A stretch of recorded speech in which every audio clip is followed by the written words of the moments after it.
Ciao à tutti, salut à tous. Je voulais vous faire une nouvelle vidéo aujourd'hui pour vous parler des futurs Alfa Romeo qui seront 100% électriques parce que Jean-Philippe Imparato a indiqué que les futurs Giulia, Stelvio Quadrifoglio feraient 1000 chevaux et on a appris donc il y a très peu que la nouvelle Alfa Romeo Junior 100% électrique en version Veloce fera 280 chevaux. Donc la question qui se pose c'est finalement est-ce qu'une voiture 100% électrique et une Alfa Romeo peut offrir du plaisir de conduire? Du plaisir de conduite.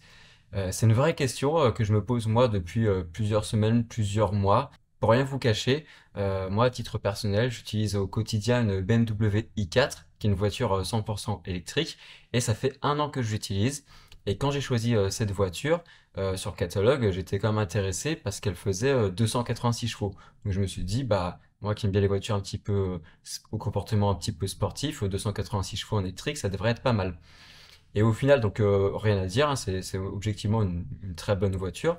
Par contre, au final, je me rends compte que un an plus tard, euh, je l'utilise un peu comme une Fiat 500 électrique. C'est-à-dire que même s'il y a 286 chevaux et que finalement sur une voiture électrique, on est au début surpris positivement par l'effet un petit peu catapulte de la voiture électrique, un an après, je me rends compte que bah, j'utilise comme une Fiat 500 électrique, c'est-à-dire que bah, je fais de la ville avec, je fais un petit peu départemental et en fait, on roule très cool dans une voiture électrique parce qu'en fait, c'est le silence, c'est le confort, il n'y a pas de passage de vitesse, on joue avec la régénérescence de la batterie avec le frein automatique.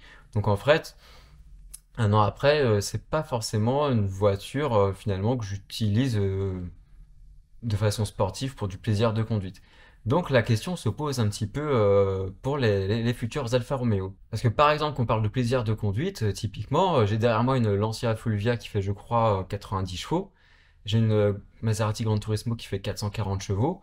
Ce sont des voitures finalement, peu importe la puissance, euh, elles apportent du plaisir de conduite, même à basse vitesse. C'est-à-dire que on est en première, en deuxième, en troisième. Je sais pas, est-ce que c'est le passage des vitesses, est-ce que c'est le bruit, est-ce que voilà, ce sont ces sensations-là qu'elles offrent qui font que même une Fulvia finalement qui fait 90 chevaux offre finalement plus de plaisir de conduite de mon point de vue que la BMW i4 de 286 chevaux. Donc ça, c'est une vraie question. Alors c'est vrai que sur une voiture électrique, on prend beaucoup de plaisir avec le 0 à 100, quoi. C'est-à-dire qu'en fait, on a un péage d'autoroute, on accélère, c'est vrai que c'est une vraie catapulte. En fait, à part ça, il n'y a pas vraiment plus de sensations que ça, quoi. Et quand je compare par exemple j'ai une Giulia 200 chevaux essence, donc, entre guillemets que 200 chevaux, et en fait j'ai adoré cette voiture, c'est-à-dire que le comportement routier de la voiture faisait que c'était très très plaisant à conduire. Parce elle procurait un retour, une perception de conduite, un plaisir de conduite qui était vraiment agréable. Donc au final, la question se pose pour une voiture 100% électrique, qu'on parle des Alfa Romeo Quadrifoglio qui feraient 1000 chevaux ou un Junior 280 chevaux, c'est une vraie question. Est-ce que finalement une voiture électrique, le plaisir de conduite, le plaisir s'arrête finalement qu'à faire des 0 à 100 et avoir de la catapulte, ou est-ce qu'elles sont capables finalement d'offrir autre chose que ça? Donc ça, c'est une vraie réflexion qu'il y a. Et en fait, finalement, quand on compare ça, moi je compare ça parfois un petit peu à la gastronomie. C'est comme si on avait un plat finalement qui était très bon, mais dont la mâche finalement est très molle et où il n'y a pas de sensation de croustillant, de croquant. En fait, on utilise tous nos sens. On utilise l'ouïe, on utilise la vue, on utilise l'odorat, on utilise le toucher. En fait, je pense qu'une voiture électrique, c'est aussi peut-être ça le souci, c'est que ce sont des voitures qui peuvent être très performantes en termes de puissance, mais après, peut-être qu'il y a d'autres sensations qu'elles n'offrent pas aujourd'hui.